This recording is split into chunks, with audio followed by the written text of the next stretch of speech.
Let's quickly talk about the search function. Obviously there's a magnifying glass at the top.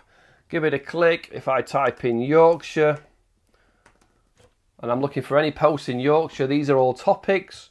Here in this little right hand column is the category. So these are categories in the right hand column.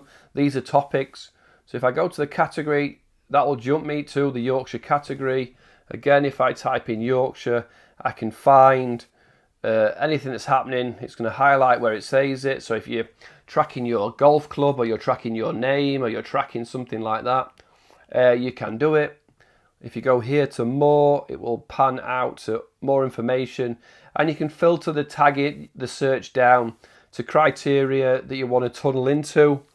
But really good function, and it's a really good search tool. Really, you can change it here to the latest post, most liked things, most viewed.